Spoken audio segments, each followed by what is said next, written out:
Hi, everyone. I've come to you at the start of the podcast this week, hat in hand, to apologize. First of all, I'd like to apologize for my audio in the last episode. Sometimes you get off work at 1 a.m. and you don't really want to do a podcast, but you've only got a couple days left until it's got to come out. So you kind of have to do a podcast, and life just sometimes works out like that. You know, you don't always check your levels in that situation. And I should have done that. So I apologize to you, the audience, for all of my jokes being eaten by the black abyss of the noise gate last episode. We're trying our best to be a professional operation here, and that kind of mistake has no place in the organization Brian and I are trying to create here. Right, Brian? Right. Yeah, we're very professional. Absolutely. Extremely professional. And another unprofessional thing we've done lately, the second thing I have to apologize for, several weeks ago, we released an episode about Zack Snyder's Dawn of the Dead 2004. And in that episode, do you remember a couple weeks ago when we did that episode and I made a joke about how Zack Snyder should kill himself for making Dawn of the Dead? I thought that you oh sure, yeah. I kind of danced around it, but a joke about suicide, it's a joke, Brian, we have like a pact on the show, right? We're the only anti-suicide podcast, okay? We are. Some things you just shouldn't joke about. So what if you played the Richard Cheese cover of Down with the Sickness and the Disturbed version of Down with the Sickness in the same fucking movie? So what if the plot didn't make any goddamn sense and it looked like you were staring into the sun the whole time when you were watching it? It's just a shitty zombie movie. Making that joke was over the line, and I'd like to issue inexcusable. I'd like to issue a heartfelt apology to Zack Snyder. Zack Snyder, you should not kill yourself for making Dawn of the Dead. You should kill yourself for making Sucker Punch. This is all the power you ever had. Now it is mine. Pity there is not more time for us.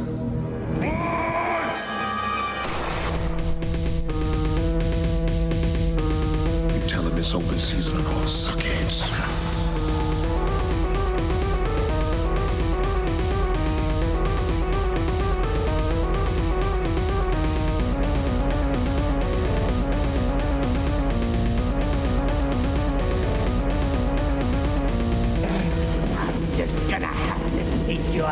No more clowning around. Fire in the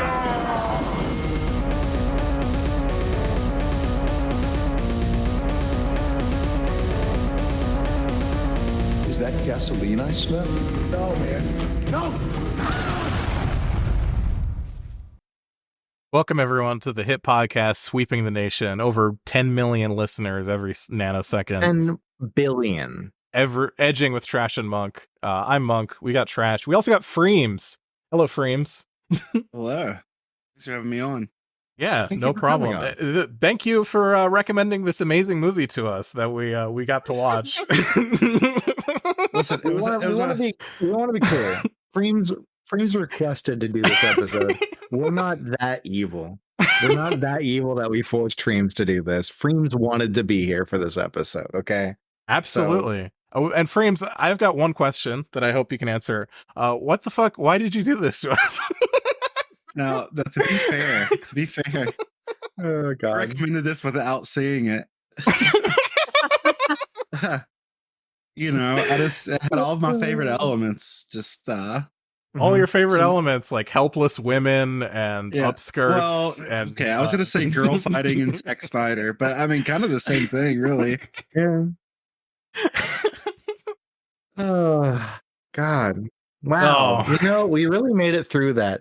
Yeah, it's one of those movies that it's an hour and 50 minutes long, and it feels like 2.5. It's just feels like 5 hours. Jesus, I was fucking grasping my face through so much of this movie, and as these two can attest, just how many times I said, "Huh? What? Why?" Yeah. The movie. It's God, I don't want to talk about it. You know what? I got this fucking bottle of redemption bourbon that just happens to be next to me, and fucking you've driven me to the fucking drink on this one. I made it through Dawn of the Dead. I made it to the end of the episode before I fucking broke into the liquor. This one fucking, I can't be fucking bothered. Freemz, what kind of bullshit have you been up to? I don't want to talk about this movie yet. I will say that, and then we're not going to get too deep into the movie yet, but the movie was so bad that I think there's like a whole entire fight sequence that I disassociated during and don't remember it.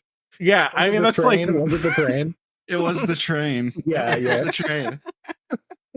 Yeah, no, it's designed to make your brain harden into like a chitinous shell so you don't retain any of the information. Yeah, it's astonishing. I was asking if this is what 300 looked like during that scene, because I was getting flashbacks and remembering that the days that I was in after watching that movie. Yeah, wow. Are we just getting into it? Because I kind of wanted to bullshit a little bit. No, it's bullshit. That's bullshit. Okay. It's bullshit. I'm not prepared. I'm not you gotta ready. work your way up to talking about this fucking... I feel like I committed a war crime. I mean, you did. But, you know, that's kind of what we do here is suffer. So, you know. We suffer and we don't joke about telling people to kill ourselves. We don't joke about it at all. Never. Haven't done it once. Absolutely. So that means it was serious.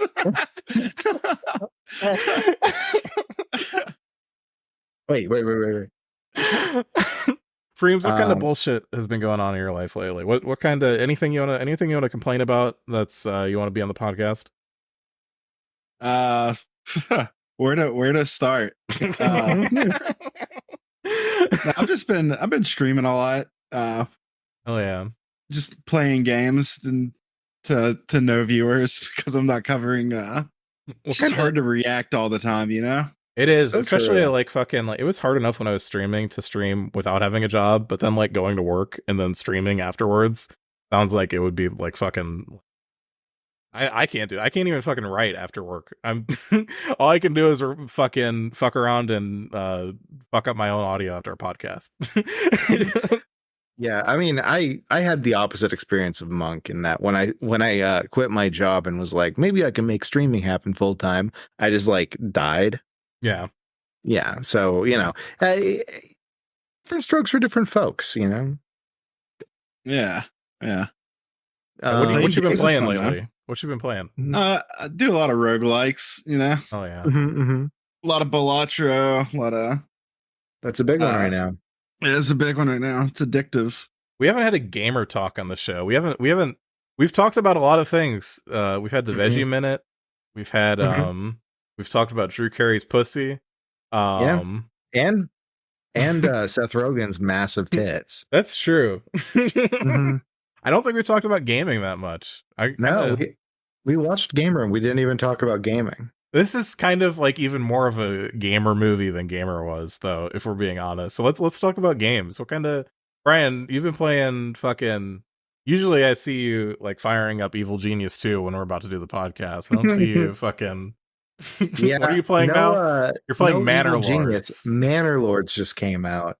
Manor Lords is like... you ever play like Banished? You ever play Banished?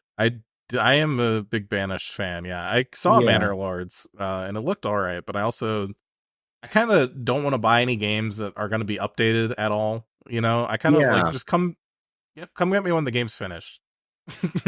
Cities by Diana was playing it on a stream, and I love Cities by Diana, talking about all the the pavement princesses. And you know, Strodes, things like that. You know, personal favorites, right? Because there's been a hole left by not caring about what do not eat does anymore. So you know, we got a new contender for people who complain about city planning, and that is Cities by Diana. Love that. And so she was playing it on stream, and I was like, oh yeah, I mean, that does look like 100% my shit. So I picked it up. It was on sale because it just came into early access. And I don't know, I'm enjoying it quite a bit, but it is definitely not done yet. There's a lot more stuff they're going to add. I don't know when it's going to be done. And I don't really like recommending people get games before they're done, because I'm a pervert. I'm a pervert who likes doing this kind of stuff. I will say, if you're the owner of a Xbox Game Pass, it is on there. Hell yeah! You played it yet? I haven't. I've just been. I just stream and work. That's the grind. So this is my first 2 days off since it came out. So damn. Yeah, you just work and work then. Double work. Yeah, I do my easy 9-to-5 job, and then I do the super hard job of streaming. The super hard job of pretending you have something interesting to say to strangers on the internet. It's harder than it seems. I gotta say, but no. you know, it's hard enough to seem interesting for like an hour in a podcast. It's recorded in advance when you have something you're specifically talking about. Not to get into that whole thing. I don't think it's the job itself that's soul sucking. Mm-hmm. It's the doing it and barely being able to survive that makes it soul sucking. Yeah, that's definitely a big part of it. Like, if I made plenty of money, my job would rule. Actually, your 9-to-5 or your Twitch job? My 9-to-5. Okay. Yeah. Yeah. Because it seems jobs are so funny like that. I'm a lot happier having a fucking 9-to-5 job that I don't have to care about, as opposed to trying to be like a streamer, you know, when I was fucking chronically unemployed. Because like fucking the big thing about a 9-to-5 job is people don't really expect you to give a shit about what you were doing. So if I just like kind of give half a shit of what I'm doing, then I'm already ahead of the curve. Meanwhile, like content creation on the internet, it's like fucking like, okay, well, if you did one thing wrong, you're no longer able to pay rent, like, ever. If you were lucky enough to do that, to get to that point to begin with, which most people are not. So it's like, I don't know, it's just fucked. It's so fucked. And I would rather be able to do things that are like kind of creative and fucking out there, like this podcast, without having to worry about it, like putting food on the table every week, you know? Absolutely. I feel like I'm in like a unique spot to where like I don't do enough to like where I could stream full time. Yeah. But my 9-to-5 is so bad, and I do well enough streaming that it keeps me from having to get a second job. Yeah. It's that's like the ideal, I think, for streaming, is it's better than getting a second job. It is. It does make it a little soul sucking too, just a tad bit, because you still have to do it. Yeah. Well, I mean, sadly, my plan with streaming is that it's fully going to be coming back just to promote the podcast that we do. So, you know, that's but you know what? It's going to be fun anyways. Yeah. It's going to be blast, right? I'm sure the podcast is really fun for Brian, just showing up for an hour and watching some shitty movie and then fucking bullshitting about it. Yeah. Oh, it's fun as fuck. I love that. Yeah. This is how podcasting should be. Yeah, you know, where you don't do any of the editing, or I don't do shit. I put off doing anything on the Patreon for like, I don't know, months. Yeah, you know, I've been putting off the trailer for months too. So hey, this is an open request to anyone who listens to the show. I fucking hate listening to my own show. I can't handle it. I just can't. And I need to make this fucking trailer. So please send me timestamps of when we said funny things in the show, so it's that you think people would be like, oh, hey, this is a funny thing. Put it in the trailer. Crowdsourcing this shit. If we make you laugh at any point, consider, you know, telling us about. Yeah. Send us an email, edgelordpod@gmail.com. Yeah. Or send a voicemail. We'll listen to it, and you can tell us about what parts you liked of other episodes while we're doing the recording. It'll be great. Jesus, yeah, gaming. I've been playing fucking Stellaris. I've been fucking behind. I haven't played in years, but you know what? It has paid off. Like I've been for a long ass time now. I've been playing games that are only exclusively like 5 to 10 years old, or older, and like fucking. Why does anyone buy new games? Like, genuinely, why? I don't think this game Manor just came out and it was pretty fucking sick. Well, it's like $15, right? The Manor Lords Didn't seem It's that funny, hard. but yeah. Yeah, like whatever. When people are talking about like, oh man, I'm so excited to pay $60 for a video game these days, I'm just like, dog, Yeah. don't you have like, you have something else that I know you are also excited about that you have not played. I know that. Yeah. Because I have that. And everyone I've talked to has that. It's like really shocking when it's like a $60 game, because it's like, oh, you're picking up the new Modern Warfare. And you're gonna play it for like, you're either gonna play it for like 3 weeks and fucking put it away forever, or you're going to play it for like nonstop, no life it, and you're not gonna have any fun. You're gonna fucking like just torture yourself. Just be yelling at children on the internet. And you know what? And it's your right to do that. Don't get me wrong. Like, if you want to go and have screaming matches with children on the internet, I'm a League player. You know, it is a burden. I'll tell you that much. But you know, it is your right to torture yourself, and you know, I would never take that away from you. But also, you know, think about your relationship with that game, and maybe, do you really want to keep doing it? Do you really want to? And if it still comes back being yes, then I mean, you know, Godspeed you. I have a confession to make. What's up? Yeah. I've been playing a whole lot of NBA 2K24. Oh, hell yeah. How much you pay for that? It's on Game Pass. Oh, nice. Okay. Game Pass is kind of the cheat code. Yeah. Yeah. It seems all right. I love the idea of Game Pass, and I love that it like works really well for a lot of people. I can't do it. I just like doing Game Pass. I'm so like mistrustful of subscription services like that. I'm like, I'll not. What is it? You know, I'm not owning a license to the game. Just like I'm like, they're gonna take it away from me. But you know, that's a me thing. I think it was great for most people. I'm going into it knowing that they're going to take it away from me. Oh, so it's not like a mistrust. Like, I trust that they're going to do that.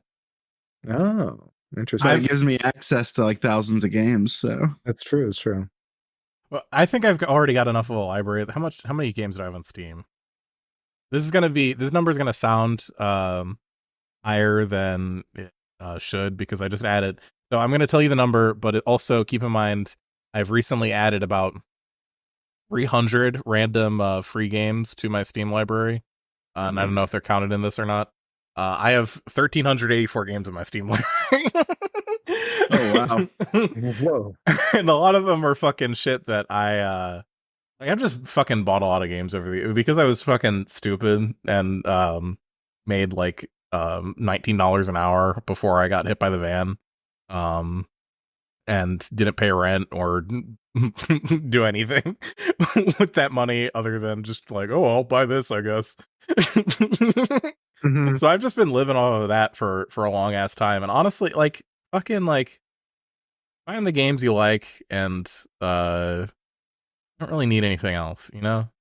Oftentimes the idea of playing a new game is exciting than actually playing it. That's true. That's true. Yeah. Also, that number is staggering, I gotta say, because I've had this account on Steam for, let's see, 17 years, and I'm at like 600. I've also been subscribed to like the humble choice thing for basically since it came out. So I'm getting like 1,000 games a month or some shit like that from that. And honestly, I don't even buy it. That's another reason I don't fucking buy anything, is because the moment I buy anything, like in a couple months, like I bought Victoria 3 fucking a couple months ago, and that game fucking slaps. That's a certified monk banger where you stare at a map for fucking hundreds of hours and don't do anything fun. Yeah, Vicky's fun. I do like Vicky, not gonna lie.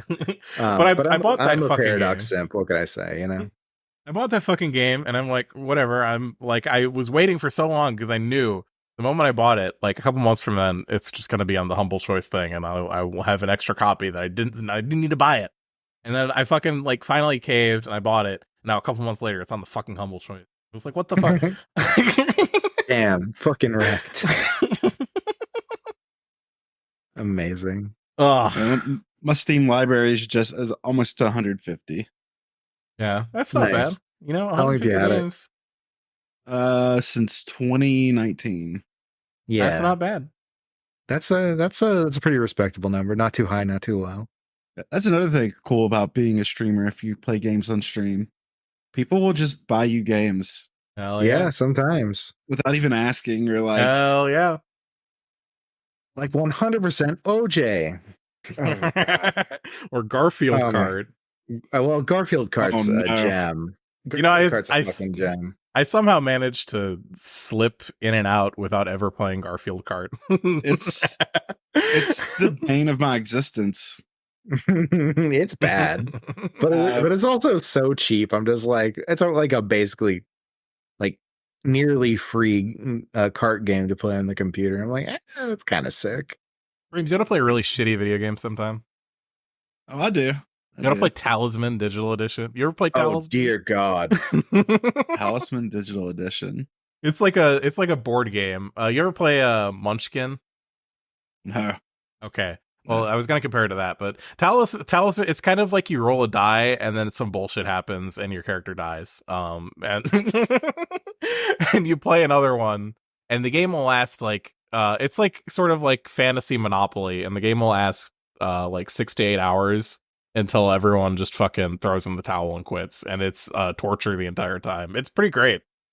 I think my problem with Garf Kart Yeah. is that I'm too competitive Ooh. Mm. when it comes to like multiplayer games. Well, you'll For like sure. Talisman then, because there's a lot of opportunities to really fuck other people over. Oh, God, I guess that is very true. Trash has got to witness me get Garf tilted. Yeah, that shit's wild. Awesome. I mean, it's easy to get tilted on that one because the game does literally punish you for playing. Yeah. So, Well, you know, I really hate to disturb the peace on fucking the gaming minute. yeah, I know. Eventually, we're gonna have to talk about this fucking shitty ass movie. Yeah. Freemz, got anything else to say gaming related before we move on? No, I mean that's play Belatra. Hell yeah. It's a fun game. Yeah. Okay. Fucking Sucker Punch. Let me take another fucking slug of this redemption bourbon whiskey. Jesus Christ. Maybe it'll redeem this movie. Just kidding. No, I won't. Yeah, fucking Sucker Punch. Jesus. So the nuts and bolts, to really understand the depths of the fucking insanity of this movie, you kind of have to know like the nuts and bolts of like how the movie works, right? Because the movie has like 3 layers. Each of them more rancid and disgusting than the last. It's one of those things you think it would be like because it has depth to it on some level that it No. would feel deep, but it is not. There's nothing deep about this movie. It gets less and less deep as you go through the layers, honestly. So the first layer, It's just abstract. It's abstract for no reason. I don't it's even great. say it's abstract, you know, like I don't know. We'll get into it. So the first Yeah, okay. layer is like it's pretty much only the start and beginning of the movie. It's like this. It's like ostensibly the real world, right? Where there's this fucking character. The only thing she doesn't have a human name. She's named fucking Baby Doll in the movie. Main character. Zack Snyder couldn't decide if he wanted to be infantilizing or objectifying. So he chose both. Let's do both. Wow. So fucking Baby Doll.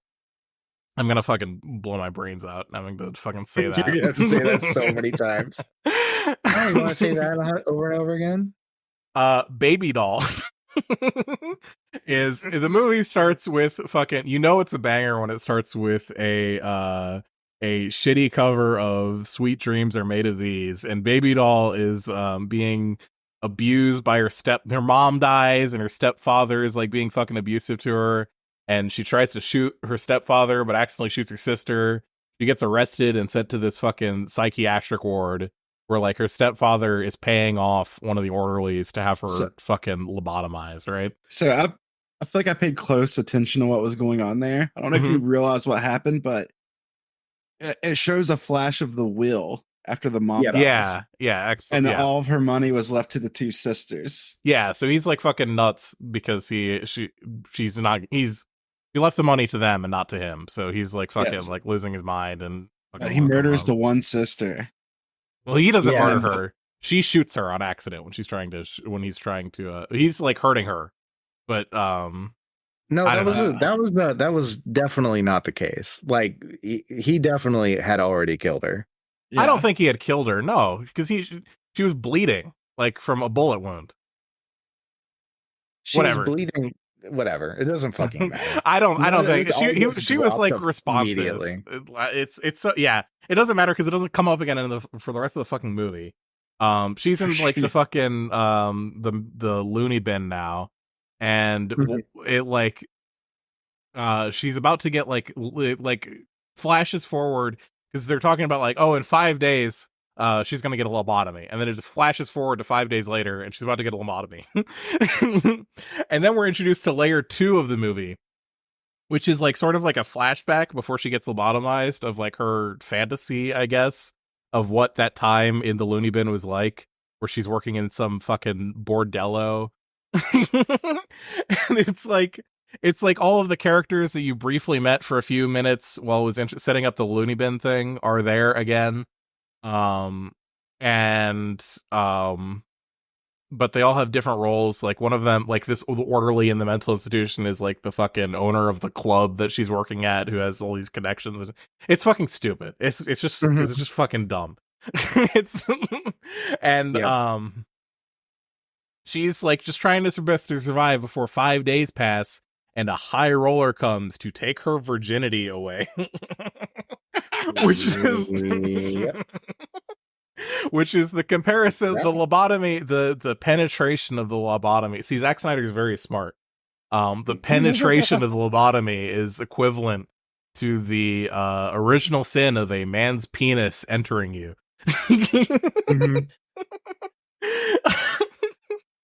Amazing stuff. Zack Snyder, amazing stuff. Brain genius. And that's where we get definitely introduced. Not a Catholic nationalist or anything weird like that. That's when we get introduced from the second layer. This is a feminist movie, by the way. Zack Snyder insisted this is a movie about empowering women. And you know what? You're right. You're right, Zack Snyder. This is a brave and empowering women it's teaching really a lesson about how women need to just stop tearing each other down and just sit back and let things happen to them. Because the third layer of this movie is like fucking Baby Doll has to like fucking do these dances for people, for like the clients, because she's at the bordello in the second layer. I don't really know. It's not clear how this like maps to the first layer at all. It's not clear how it maps to anything, because the third layer is whenever she's doing a dance in the second layer in the bordello, it turns into like a fucking mission from the most fucking 6 out of 10 video game you've ever seen in your life. Honestly, that seems high to me. 6 out of 10, honestly. So I was confused about something. Well, Yeah. Okay, so she goes from real world house, right? Real world loony bin. It doesn't actually like make it seem like there's a transition there, right? Like it tries to make you think that it's still the real world when it's like the bordello.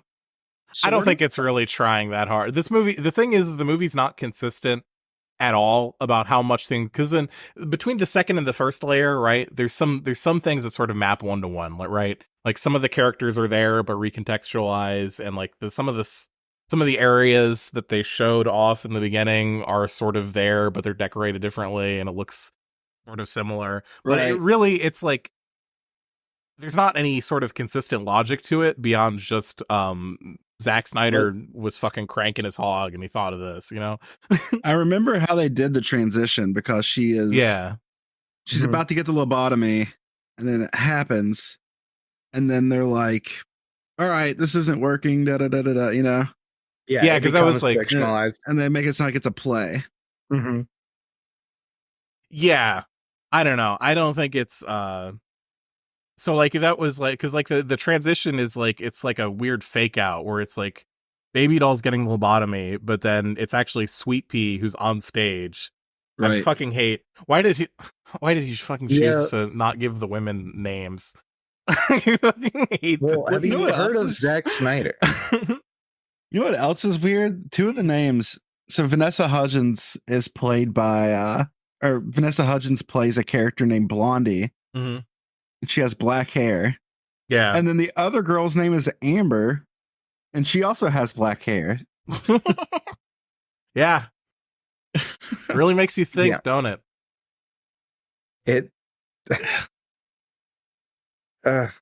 Oh my god. So like that's like the nuts and bolts of how the movie works, right? And it's like really like the beginning and the end of the movie are layer 1, and then it's layer 2 is where the majority of like the actual events of the movie happen. What's funny is in layer 3, when it's the shitty video game levels, all of them enter with like this old dude you don't see until like the very end of the movie in any of the other layers. All of them begin with this old man telling all of the young girls what to do. It's like so funny that this movie that Zack Snyder insists is a feminist movie is the plot is driven forward for like a very large number of the scenes literally by a random ghost man appearing and telling them what to do because Yeah, but like it's funny because like in the way that the movie works, you know, there's all these movies that do this similar thing, right? Mhm. What was it? What was the Leonardo DiCaprio one where he was on the Shutter Island? Yeah, Shutter Island. Where Shutter Island, there's all these characters that are there that are like they are people in the real world that you don't see, right? And they just show up as characters in his imagination, right? His delusion. And in this movie, they break that by being like, well, there's also this guy who's giving the directions on how to do this, who you never see anywhere near the asylum. He's a bus driver, some random bus driver that you can't, there's no possibility that this bus driver has had any contact with baby doll, whatever the fuck. And is just like, oh yeah, fucking this makes like zero sense in the logic of the movie. Zero sense at all. What's very funny to me also about these random scenes is that there are other characters like that too. Like they will go out of their way, right? Like there's this fucking scene, one of the mid video game levels that they go into is like they're sieging this castle and they're trying to kill this baby dragon to steal fire from its throat or something fucking stupid. And like they like fucking like she kills the baby dragon and she takes like the fire stones from its throat, and the mom dragon wakes up and they have this shot. It's not really long, right? It's like 45 seconds or some shit like that, but it's longer than it needed to be of like the adult mom dragon like mourning the loss of her kid. And it's like, motherfucker, I don't care. This is like a fantasy within a fantasy of these two characters that aren't real, even in the context of the movie. I don't fucking care I don't need to know their emotional state, right? This is like a boss fight. Yeah. What on earth? And that happens over and over again. Dragon. It's just a slain baby dragon, and they pause to show the fake mother dragon being upset before flying away and trying to like go and fight shit. And it's just like, what fucking editor on this planet is like, yeah, that's okay to stay in? Oh my god. What kind of fucking idiot?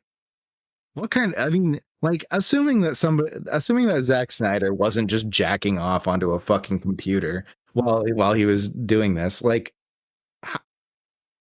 how as an editor do you look at this and you go, this makes sense, this is good, this is smart, and makes the movie flow better? No, it fucking drags because it's just like, oh yeah, we got a little dragon fucking look dead and mom dragon sad, and there's no reason for that to be there. It's like fake even in the fake world. It's like so divorced from anything that's even relevant to the plot of the movie happening. And what's fucking extra, this is like something I want to segue into, because this is something I was thinking about during the whole movie.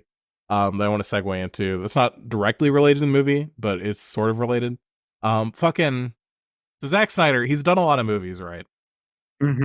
All of them suck ass, but they keep giving him more movies.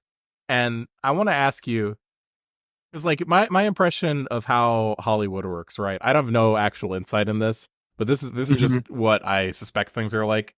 You get jobs as a director either because you're one of like the dozen people who get to have creative integrity in the industry, or because you deliver a product that is to the studio specifications within the specific deadlines on a consistent basis, or because you know somebody, right?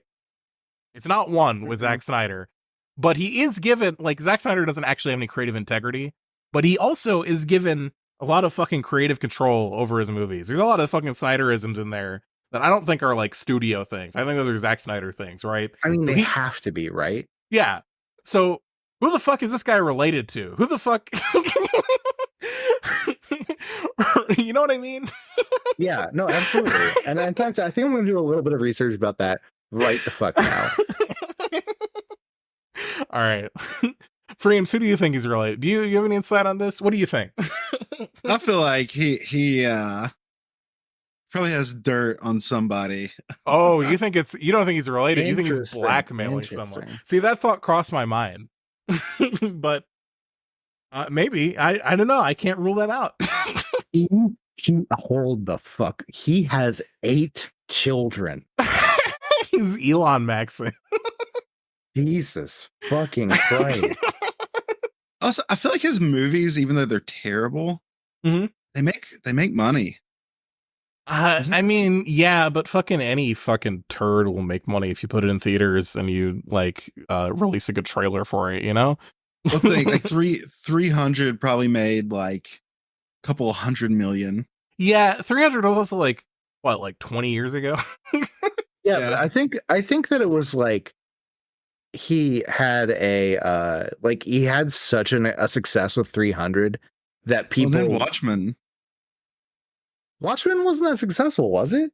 It still made like tens of millions of dollars. Yeah, but like people talk shit though, so much shit about it. Yeah. Even 300 people talk shit about it, but also people are like, this is Sparta. Yeah. people like had fun with it. It's like, it's awful, but it's fun. Where like, I can't say that about almost anything else he's made. To me, Really? Zack Snyder is like the problem with Hollywood. I don't know. Yeah. He keeps up putting out trash, but the fact that it makes millions, hundreds of he's probably close to have made $1 billion for studios. He's getting close to that number. Yeah, I wouldn't doubt it.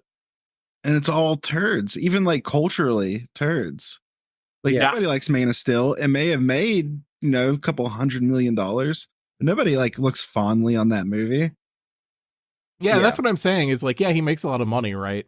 But like the people who run the studios, they're dumb, but they're not that dumb, right? They know that like the reason Man of Steel made a bunch of, right? They have to know the reason Man of Steel made money is just because it had Superman in it. It was going to make a lot of money by default, right? Yeah, Watchmen barely made any money. Ooh. Like Watchmen had a budget of somewhere between 130 and 150 million and box office for 187 million. And like given all of like the shit that people talk, like maybe at one point he was like the guy who was easy to work with and delivered your movie on time, right? But like with all of the shit, especially after the Justice League, right? Where even if he wasn't doing this, the studios were getting fucking like death threats mailed to them by insane Zack Snyder fans, going, release the Snyder cut, let Snyder do what he wants.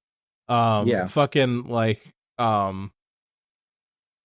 what the like that can't be like the reason he's getting work now, right? Like that can't be it.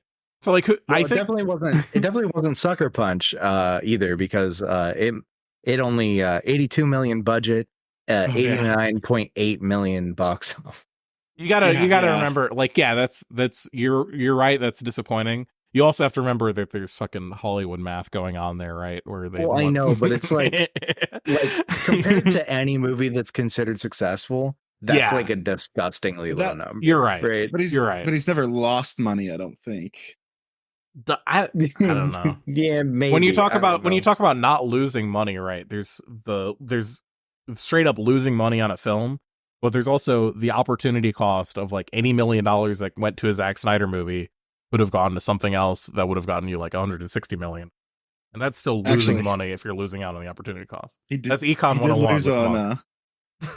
He did lose on Suicide Squad. I think he directed it though. I think he was just a producer, but he was just EP, yeah. Ooh. God, how's Rebel Moon doing? I gotta know. What's the... I saw a Twitter thread from fucking John Duncan on that. I don't it was really bad recording that.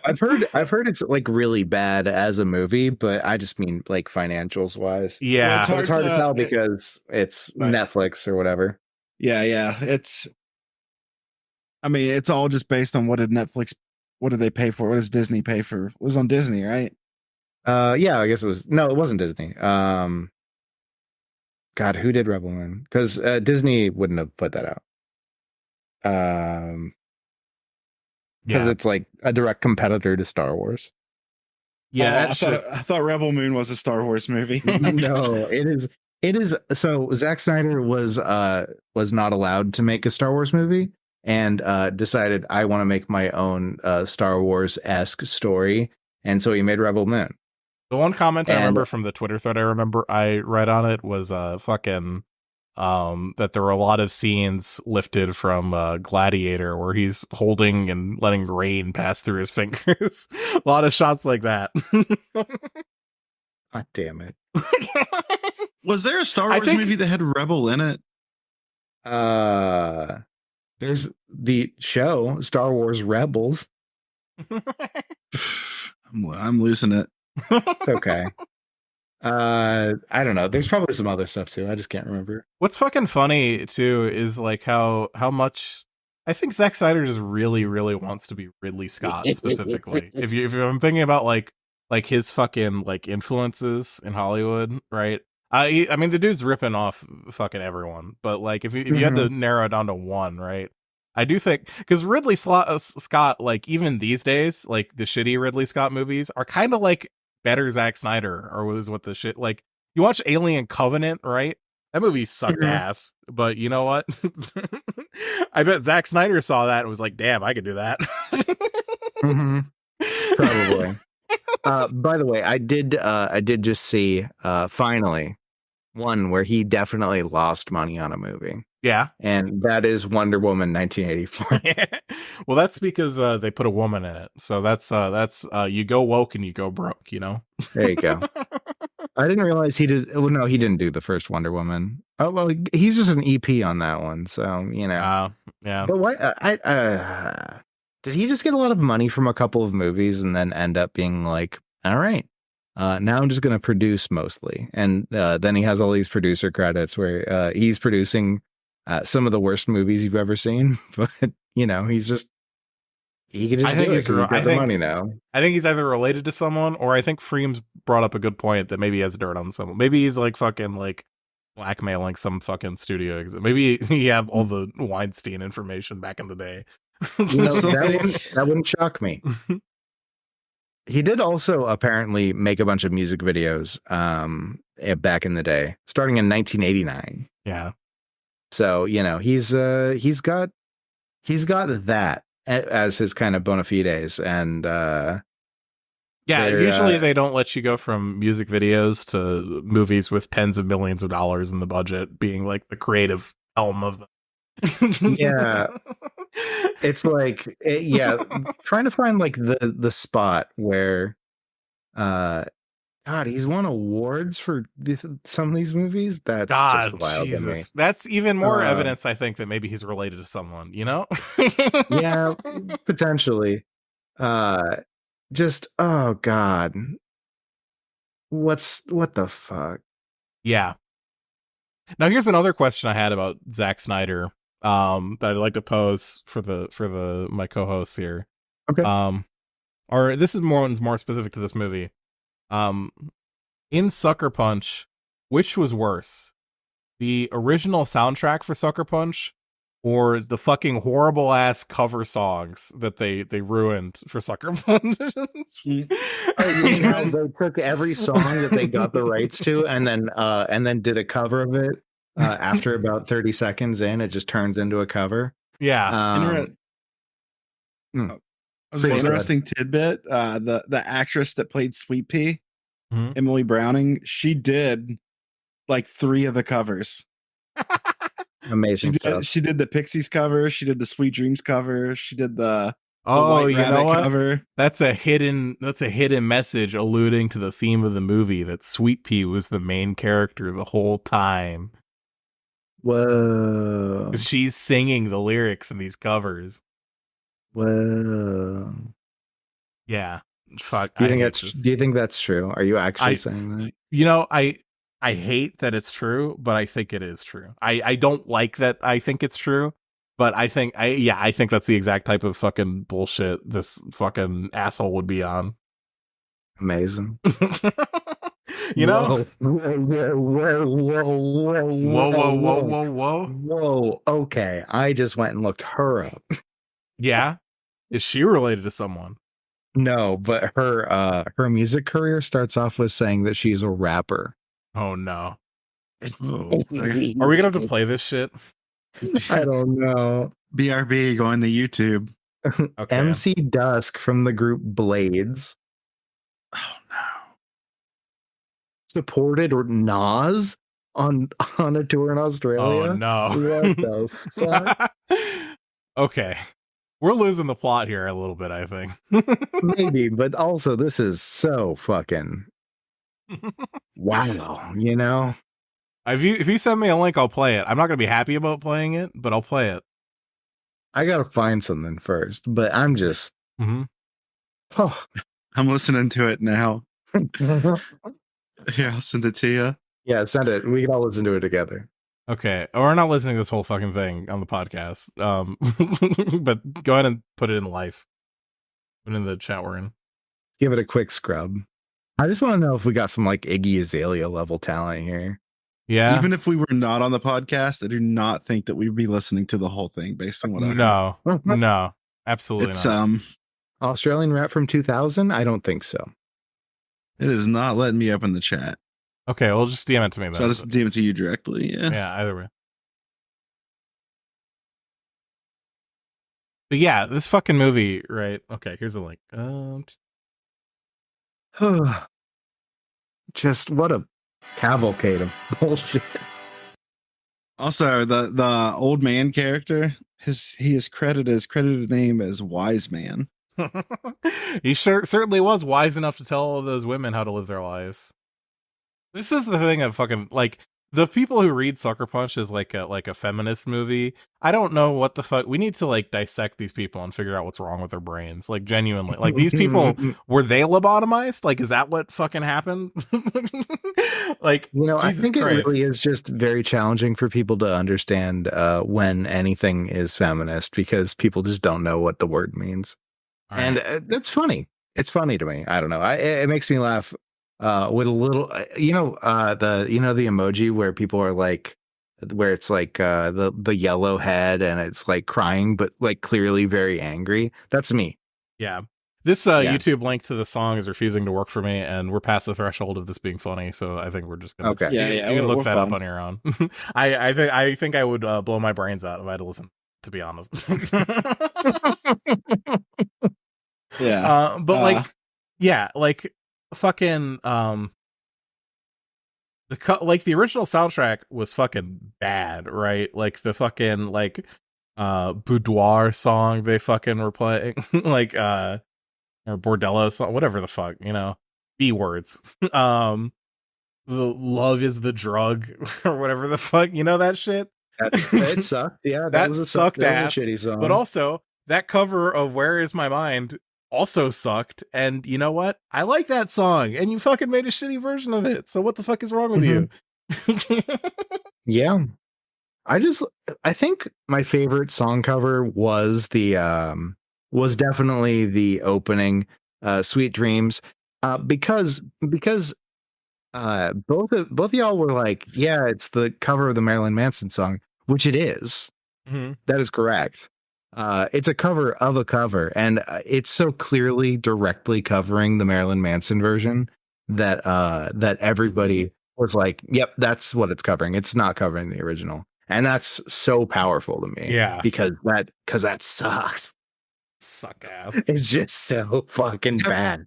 Have we mentioned to everyone that this movie is a musical?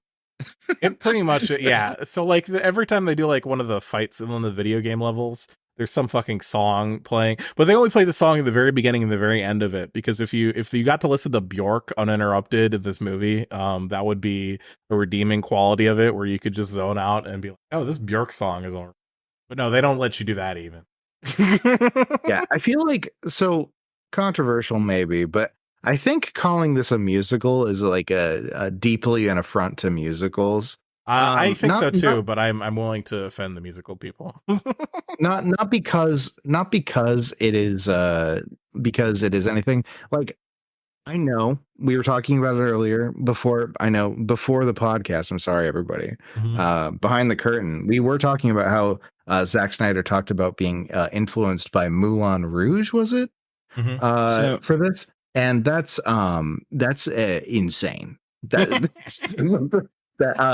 compare this to Moulin Rouge in any way, because Moulin Rouge integrates the songs and the singing into the actual like acting, right? It's all one thing. The music and the acting all come together in one piece. Where in this movie, there's like musical motifs and stuff, and there's like songs that are performed on stage, but it's never quite like it's not like, you're not getting people singing songs to each other about their love in the rain outside of a fucking windmill themed nightclub or anything like that. You know,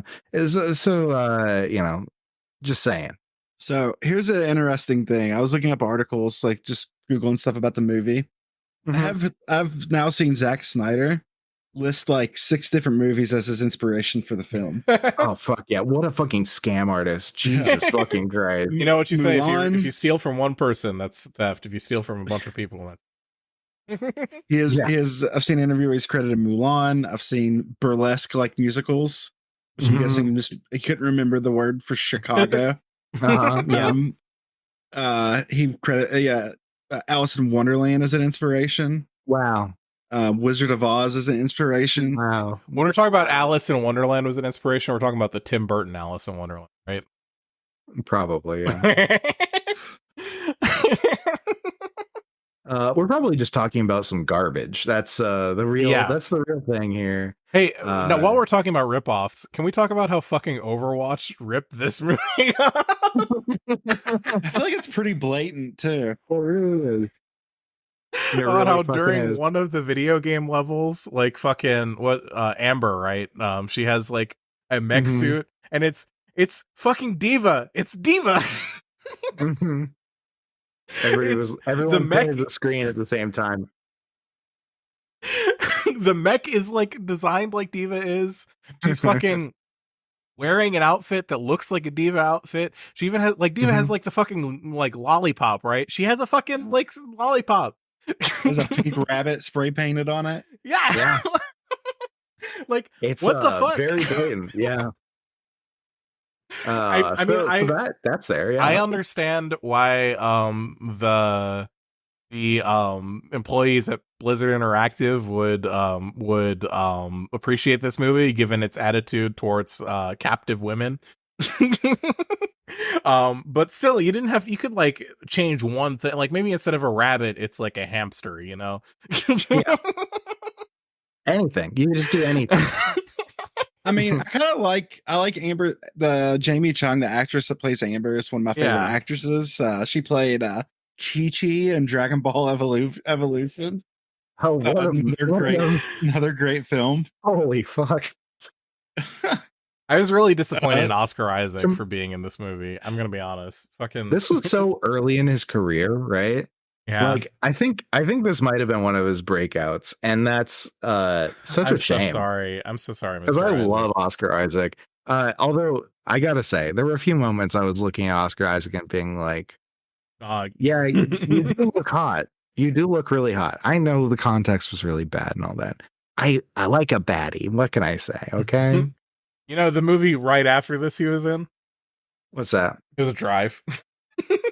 Yeah. And he was great in Drive. Honestly, Oscar Isaac was fine in this movie too. It was good. He was fine. His performance was good. His performance was good. But yeah, like he was like, I don't know, like I get it's hard to start out in the industry, you know. I know, right? But like fucking like you could have said no to this, I think. But if you had to say yes to Sucker Punch, be in Drive, I guess I can forgive you, Oscar Isaac. I guess I don't have to tell Oscar Isaac that he should kill. No, please, Oscar Isaac, continue living, and then I don't know, just like send me a signed picture. That'd be really nice. I'd love that. My favorite Oscar Isaac movie is his role as Detective Fartman from Lenny the Wonder Dog, starring Andy Richter and Craig Ferguson. What the fuck? I had never even heard of it. That's amazing. Amazing. Oh wow. Let's see. Look at all those roles. Jesus Christ. Yeah, I'm trying to think who else was in the movie that I liked. What did I like in this movie? Let's try and look at some nice. Yeah, let's try to say something nice about Sucker Punch. I like that the Isaac, movie. That's it. Yeah. I like the movie wasn't 3 hours long like I remembered it being. Kind of felt like it though. Yeah. It sure did feel like it. It's so funny because the way layers 2 and 3 interact, right, is like layer 2 is like this deeply, deeply like EV fucking movie, right? Where it's like about these women getting put in these situations. I'm not gonna get too in depth in it because there's no reason to. It's just gross. It's like it feels like fucking like it doesn't even feel like a 14-year-old boy's fantasy. It feels like a 50-year-old man you'd meet on the bus's fantasy, you know? And then like you get like fucking skeeved out of that, and like just when it's about to get like fucking like unbearably nasty, you're like, oh my god, literally anything but this. You get put in one of the fucking video game levels. It's like again, it's like immediately like, wait, no, never mind. I take it back. It's so fucking bad. They're so fucking like just the most pointless things, the most pointless scenes you could ever see in the movie. Like I guess we got to talk about the video game scenes. They're all like literally like all of them. It begins like with the first one with like the fucking old man who's telling them what to do. Which is a recurring theme for all of them. I don't remember if I fucking mentioned that already. Like literally all of them start with like this fucking old man, and he's like literally telling all of the women in the movie what they need to do in order to make the plot of the movie go. And it starts with him saying like, yeah, you need a map, you need a fire, you need a knife, and you need a key. And they fucking that's like the plot of the movie is like collect the 4 MacGuffins like you're fucking a World of Warcraft quest giver. And every time they're collecting a MacGuffin, it cuts to the fucking video game levels where like one of them is like they're in World War I with like HK weaponry and they're fighting German zombies, or they're sieging a castle and they have H&K weaponry and they're fighting like orcs, or they're on a train and they have H&K weaponry and they're fighting robots. Yeah, it really is all hyper modern weapons. This movie, from everything that happens in it, is by the way set in like the 1950s or 60s. Like this is not a movie that's set in the 2000s. It's just Did he get a sponsorship with like H&K for this movie and he had to put their guns in there? Those were the airsoft weapons they had on set is what happened. Oh my god, I know, right? We're missing a key plot device, by the way. Which part? What brings them into the game scenes? How do they get there? Oh, from fucking stripping and dipping, you know? From stripping. You never see her dance. Everyone talks about her dancing. Everyone talks about how raw and sexually carnal she is, but like it's like fucking like you don't see it because this is a movie for fucking 13-year-old boys and sex would be too scary for them, so they have to show them a video game. It's so wild. And after the video game scene, you just see a crowd of people watching her sweating. And you're like, oh my god, I fucking gooned my ass off just then. Good thing I put my beepus away. What's crazy is the game scenes are something that's not actually happening in a world that's already not happening. It's so fucking insane. It's so insane. It's like so it's like the game scenes are designed to be as fucking pointless as humanly possible. It's like it becomes like And they happen so frequently too. It's like half the movie. Yeah, so what happens in the game scenes, dear listener, is okay. So there's supposed to be an analogy for what's happening in the real world while she is stripping, right? Kind of. And at least the last one definitely is. That's the only one that's like, yes, for sure. It's like somewhat analogous, right? But up until that point, it's like, it's a little up in the air, but it's like, okay, what's the first one? She dances and it's like, oh, and she's in and it's Bjork, right? It's playing Bjork. And she's in a like a Japanese style castle all of a sudden. And then she goes and sees the old wise man sitting there, and he tells her what she needs to do. She leaves and sees that there's a bunch of there's like 3 giant suits of Japanese style armor that are going to try and kill her. And then it's like, okay, you have a fight scene. It's like, whatever the fuck just happened there. It's so funny. This is the thing, is that very first fight scene already just establishes a tone of nothing that happens in the fight scenes will ever matter at all. Because like she immediately gets like the very first thing that happens to her is she gets like punched by this giant fucking Oni or whatever. And it sends her like hurtling through this giant wooden gate, like fucking like 100 yards back, and landing on like this stone floor where she like fucking like leaves a mark behind her where she drags on the ground, you know? And like she's just like, fine. It's like whatever. She just shrugs it off. And it's like fucking like, well, if you're gonna like lead with that, like how the fuck am I supposed to care about anything that happens in these scenes? Like it's like, okay, she'll be fine, whatever. Yeah. What's wild is the only thing that there's only one time where something within the fight scene has a real world effect, and it's on the last fight scene. Yep. Oh, the last fight scene where with the train. The one this that is made the one people Freemz post on. and I guess Monk probably too want to hurl because the scene is so fucking bad. This is the one people post on Twitter all the time about like how awful this movie is. Yeah. And it's, I gotta say, like the train scene, as fucked as it is, it's not even the worst the fucking video game scene.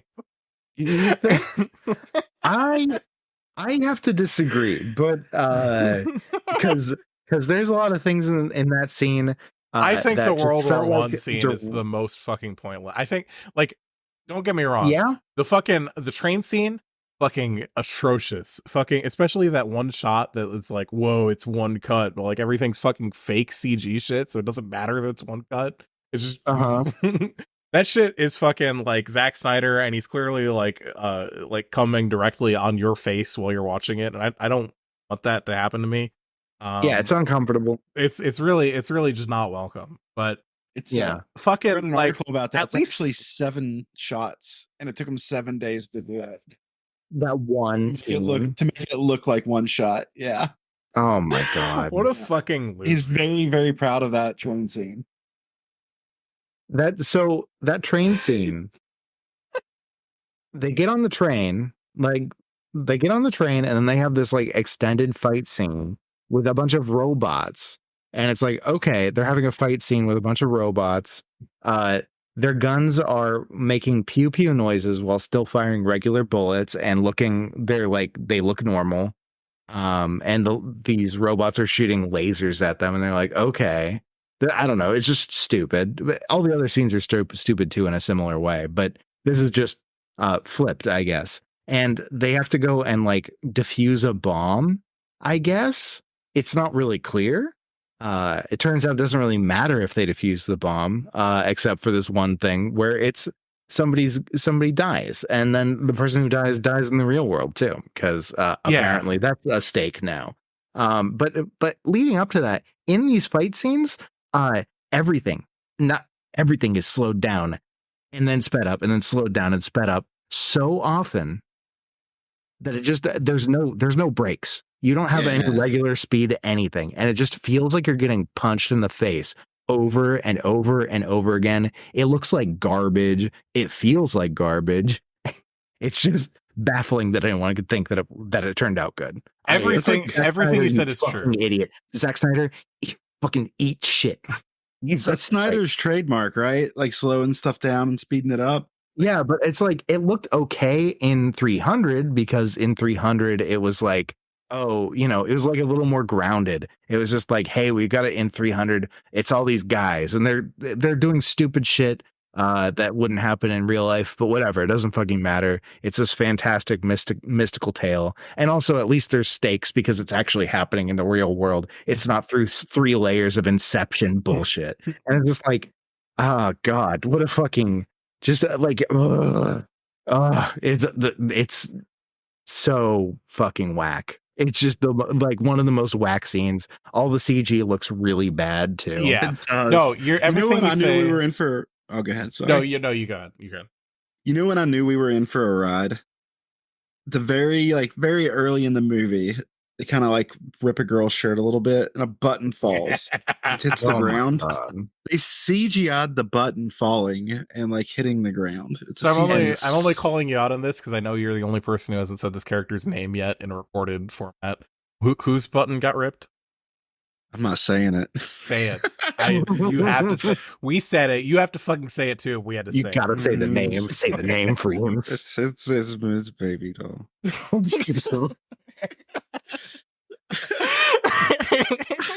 It's baby doll. Okay, it's baby doll. No, everything you said about this fucking train scene is true, and I don't dispute any of it. But the sheer pointlessness of the fucking German World War I scene, combined with realizing that they stole Diva from it, and also it's like fucking it lasts fucking forever. The train scene seemed blissfully short by comparison. The World War I scene, I swear it, like I know it didn't, but I swear it felt like that was like fucking 40 minutes long. There are all these shots about like these soldiers in the trenches and like they're like gripping their rifles and they're clearly like distressed. It's like, motherfucker, these people aren't real. We're not gonna see them ever again.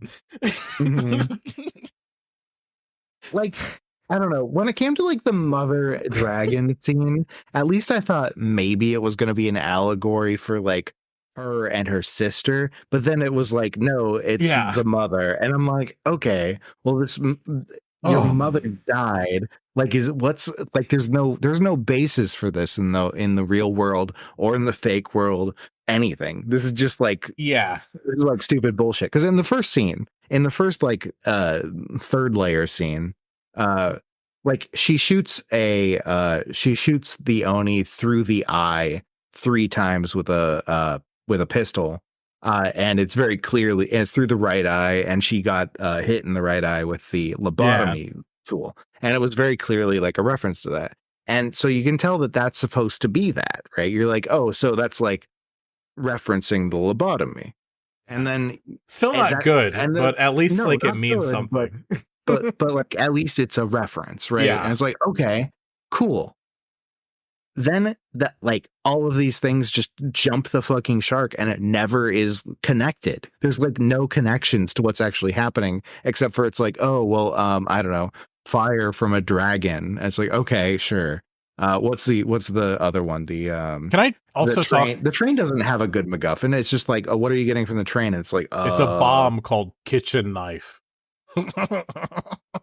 Stupid. Yeah, that is stupid. Can I talk about how fucking ridiculously contrived it is that the old man said, you need fire, and the only source of fire they could ever reasonably come up with was, oh, we have to steal a lighter from the pocket of the mayor who's at the bordello. Like, what the fuck? You couldn't think of anything else? Also, there's also a scene. There's literally a scene because like that first third layer scene is when the old wise man tells her, you need the following items to complete your quest. And she literally like in the second layer after that writes down on a blackboard. She writes down fucking all of the items. What were they? Fucking fire, knife, key, and map. Yeah, the map. And they're all immediately on the same page of like, oh yeah, you're right, we do need all of these items, and then we'll win. Yeah. They write just the words down on a blackboard, and everyone's like, yeah, okay, I have a perfectly 100% concrete, clear idea of what all of these things are. Like, of all the things to cut down time on, right? Explaining what the fuck's going on is one of them that gets cut down. You don't cut down on any of the action scenes that don't need to be there. They're completely in a fake world and could be cut almost like actually entirely. They could just not exist. The third layer could never happen, and this movie would be better, probably. It would be better if we saw our fucking dance, you know? Shake your fucking titties around, babe. Just do the dancing. But no, okay, you gotta have the steam Germans or the fucking the fucking, I don't know, the war in a castle between goblins and people, and you gotta kill all of them. Cause I guess, or and dragons, or you gotta go. What's the? You gotta go on a train and fight robots. And it's like you don't gotta do any of that. Just have a little dance scene. It doesn't even need to be. If you wanna, you don't even have to make it like a sexy dance scene. You could just have it be a fucking genuinely. This is why I think the movie's for fucking. This is like, I mean, like all of Zack Snyder's movies. It's for fucking like 14-year-old boys. Cause I want to see a woman dance. It's gay. It would be gay if this woman stripped for me. I want to play a video game. Jesus Christ. I hate how you might not be wrong about that. Yeah. It's just it's depressing. This is a depressing movie. It's evil. Yeah. There you go. Yeah. What else fucking happened? How else do we want to fucking fuck this pig? I don't know. I'm gonna start doing some terrorism. I'm gonna start recommending this movie to people. When they ask what it's about, I can stay honest. I'm gonna be like, well, it's a movie about the thoughts of an abuse victim that's been lobotomized. Can we talk about the fucking overall like fucking twist at the end of the movie? We haven't even fucking touched that. The twist at the end of the movie is this fucking random background character who don't get me wrong, none of the characters in the movie have any personality or good in it, whatever. But the movie is clearly, for the entire movie, shot from fucking, I'm gonna fucking say the name, Baby Doll's perspective. And I'm gonna have to say another fucking name. The fucking twist at the end of the movie is that all the other badass upskirt ladies she's hanging out with are killed, and the only other person left is Sweet Pea. And Baby Doll learns her lesson that she has to just let these men take advantage of her so that Sweet Pea can escape to her home in Fort Wayne, Indiana, where she can live a happy life. Because aren't you really the one who, you shouldn't have assumed that she was the main character when the entire movie was shot from her perspective and showing her very specific inner monologue in life. No, it was actually Sweet Pea who was the main character the whole time. Why did you think it was Baby Doll? Yeah, fuck you. You watched this movie and you thought you understood it? Well, fuck you. This is how it actually is. Paradise, by the way, Fort Wayne, Indiana. She refers to it as Paradise. God. I've been to Fort Wayne, by the way. How was the fort? It's the Midwest. Sure is. Yeah, I wouldn't call any place in Indiana paradise since the fucking crackers took over. I swear to God. I played a hardcore show in a former comic book store around a bunch of other businesses that have been shut down. Amazing. That's very Midwest. Yeah. Collapse, very Midwest. Personally, I do love a nice dilapidated building, but you know, it's not great. It's not a great sign, you know. No, it's probably better to play a show there and then leave than to live there. It's good to leave. Yeah, I'm a favorite part about fucking a lot of places leaving them. What can I say about Fort Wayne, Indiana that hasn't already been said? Yeah, it's no Peoria, Illinois. That's all I'm going to say.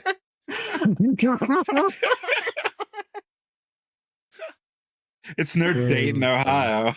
Oh, I've been to So Dayton. true. You know, I was there. I was in Dayton with a friend of ours, a friend of Brian and mine, Armis, who is in a wheelchair. We were trying to get to fucking downtown Dayton, and this is right after the fucking tornado hit. And we were literally like, the fucking place was like fucking destroyed. And we were literally using like fucking pieces of scrap lumber we found on the ground to build random impromptu bridges to get fucking Armis across various gulches on their wheelchair. So we could go see the Joker movie or whatever the fuck we were doing. It's fucking amazing. So fucked. Welcome to Dayton, everyone. This place has been fucking wrecked by a tornado. Yeah. Okay, I had to get that off my chest, but I don't think there's fucking anything else that happened in this movie that we need to talk about. What did anyone else have any fucking thing they need to get off their chest or anything they need to say to Zack Snyder personally? It's just the movie is just nothing. Yeah, it's nothing. It's nothing, but it takes so long to say nothing. It's so much movie or literally nothing. Yeah, I'm offended that Zack Snyder has taken my time away from me. I'm offended that Freemz took my time away from Yeah. I'm gonna use your platform right now. I'm gonna use your platform to officially. I challenge Zack Snyder to a fist fight. I challenge Zack change Snyder it. to something else. I want to fist fight Zack Snyder now. Oh God. Zach, you You fucking Z-Dog, you fucking little slimy little bastard. You wormed your way onto the podcast once again.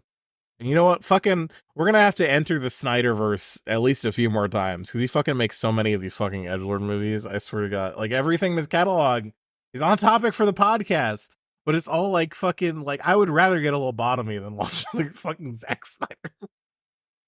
Yeah. That's real. I would rather take the message of this fucking film to heart and just lay back and let it happen to me. And let the fucking John Hamm.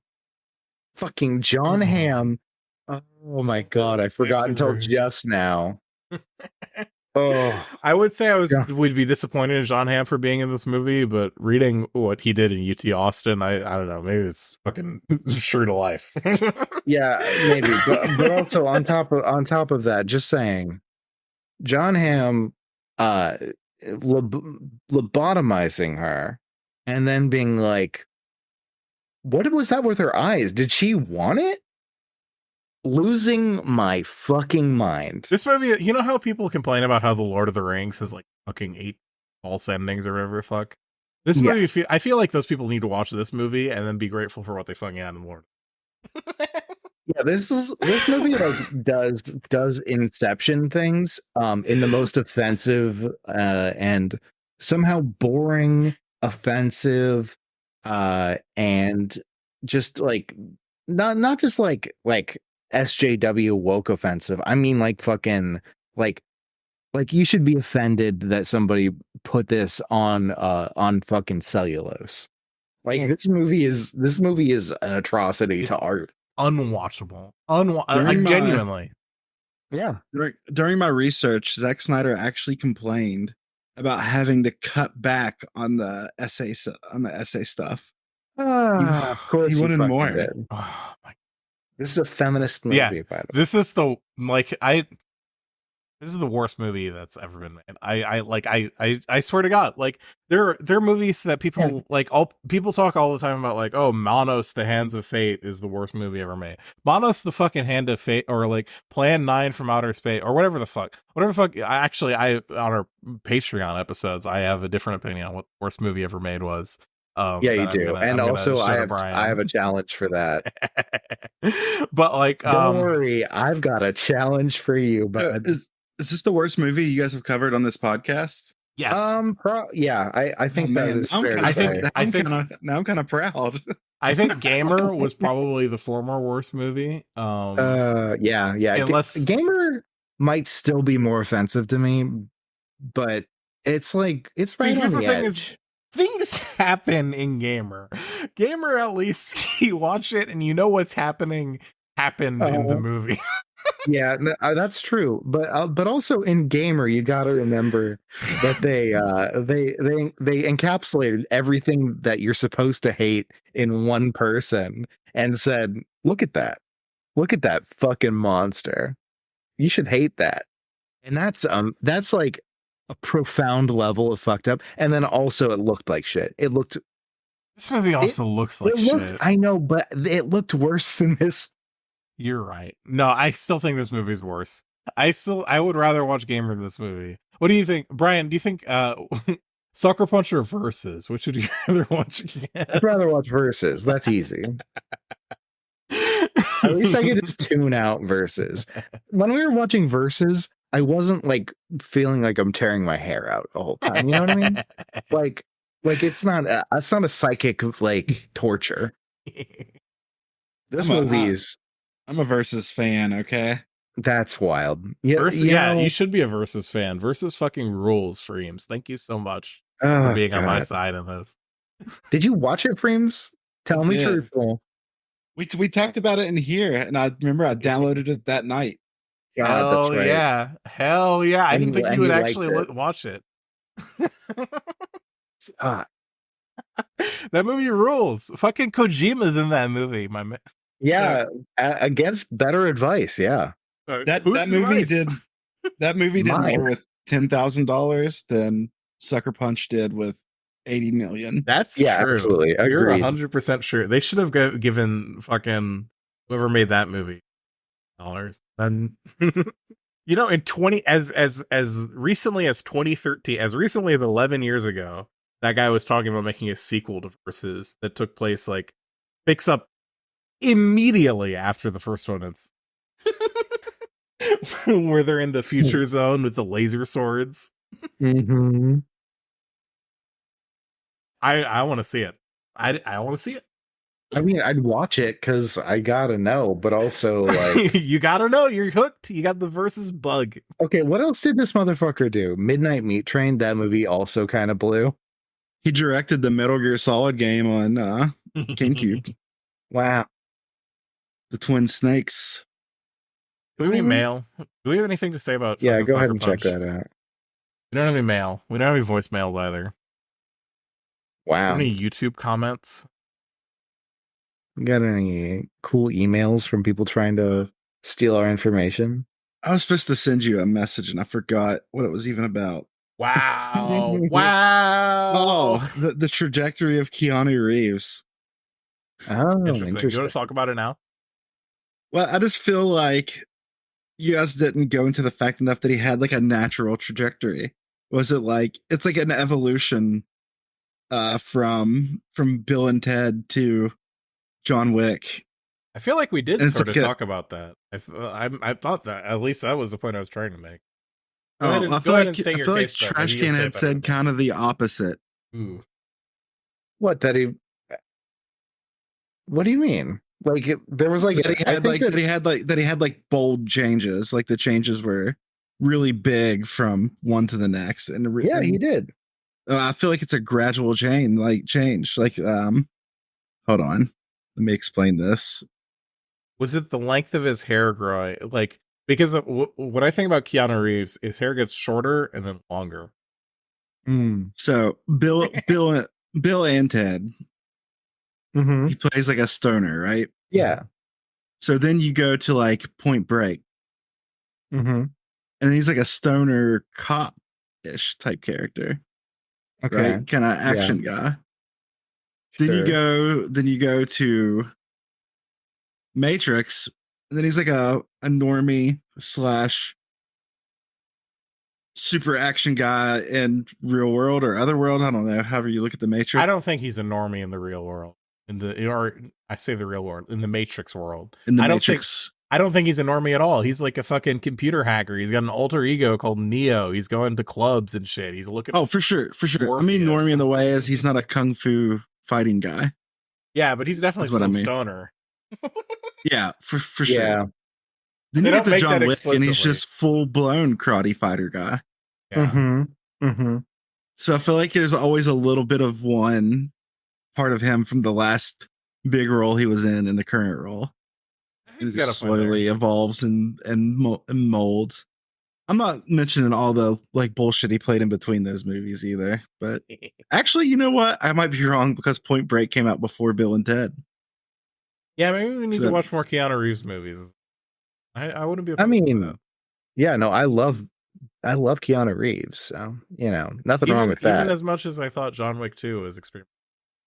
Love Keanu. Yeah, I'm scrolling I'm scrolling his list here.